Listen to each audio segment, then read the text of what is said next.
The reason why we go back to old habits is because our goals are too lofty.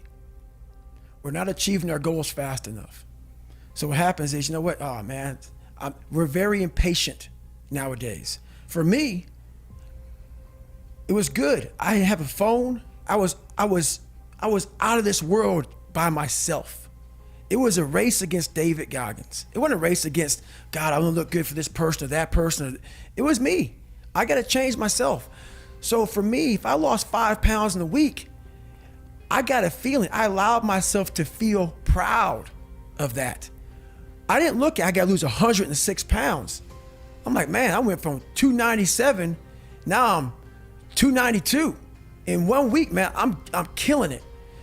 We're not proud of ourselves for the small accomplishments.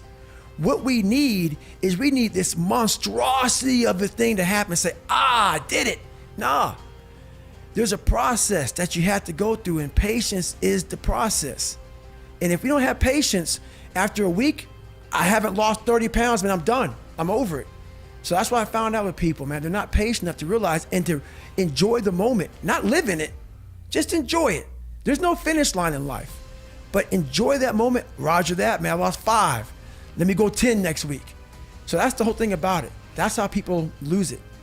Was there a time in your past where you realized that you've overcome your old self and really truly felt transformed? Or do you feel like it's an endless process that you're still building towards? It's an endless process. Endless process. All that shit I went through in my life to get here today, it is tattooed. It is tattooed in my brain. Every day I wake up, I am constantly battling that person that is like, man, you know, back in the day, this happened to you, man. You know, like you got caught there so many times and your dad beat the shit out of you, man. And you know, you couldn't read and this daggone junior year. All these things start to creep up, even now where you're at today. Every day you're having to constantly battle. It's not as bad as it used to be by any means, right? But that person's still there. That person always lives. And that's the point about you have to continue to always challenge yourself every day. And celebrating those small wins along the way, right? Those small incremental steps also are that fuel. Yes. So you have the suffering, you have the past that you're running from, and you have these small moments where, hey, I went 1.3 miles today. Right. 2 days ago, I was sitting on the couch and not even putting on shoes to go out. Right.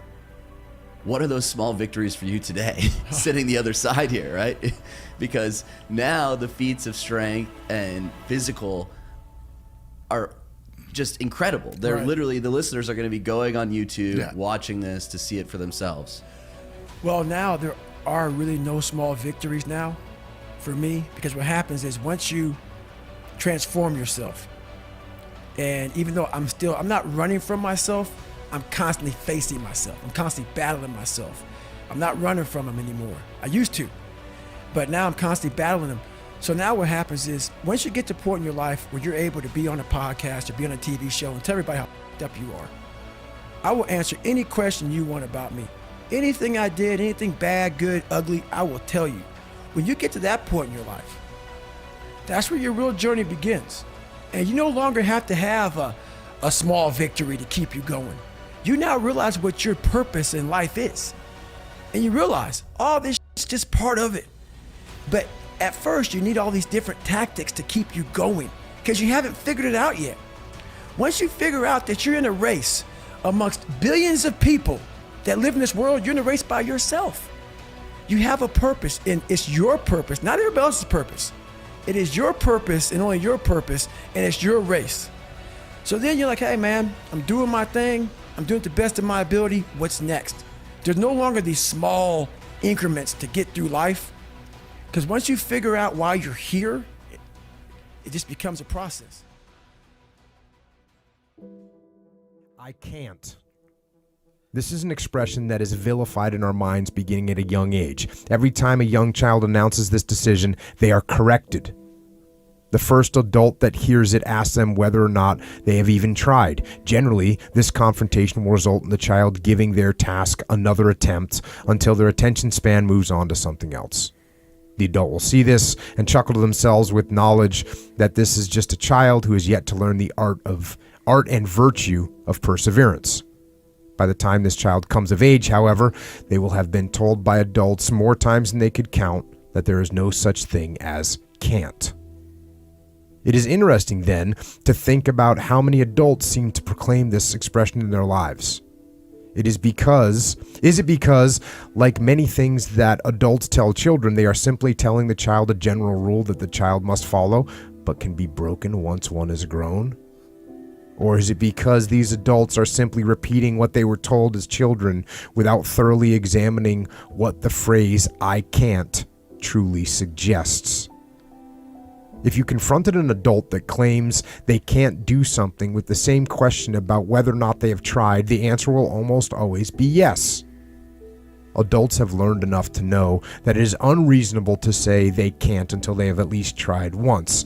Therefore, the real question that we should be asking in response is, have you tried everything?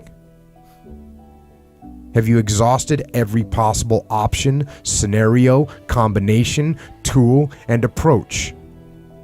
I do not simply refer to the ones that you knew of at the time you decided to undertake your task. I mean, have you also researched possibilities that you had known about? Have you determined whether or not there is another person out there that has performed the exact same task you are attempting, or at least something similar? Have you exhausted this research? Have you read every book, blog, journal, magazine, bathroom stall, and website? If the answer to any of these questions is no, then go back and try again, because you don't truly know if you can do something until you've tried absolutely everything. The fact of the matter is that rarely, if ever, is the answer to all these questions yes. Therefore, what is it that people actually mean when they say, "I can't"? A more accurate but more verbose way of saying it would be, "I don't care about or want enough this task or the resultant benefits of it in order to do all that is necessary to achieve it." I was told countless numbers of times by people during my month of marathons that they couldn't run one marathon, let alone 31 straight. Every now and then, when I had time, I would discuss what they'd said. We would jointly conclude that if something they cared about and depended on them doing so, it would be possible. The most common example I used was, if someone had a gun to your child's head, do you think you could do it then? Therefore, the phrase "I can't" denotes a lack of investment as opposed to a lack of potential or ability. I do not mean to say that every person I had this conversation with should have had the motivation to run marathons. It was something that I had decided to do, not them. I merely wanted to express to them what I am expressing here. Given the right purpose and enough time, you can. What happens if someone has said they can't? We have asked them if they've done everything, and the rare cases happen and they honestly say yes. Do we concede that then they can't? Nope. If everything in existence has been attempted enough to determine that it won't work, then congratulations, you've been awarded the honor of being the person who must invent the method, or the tool, or determine the right combination.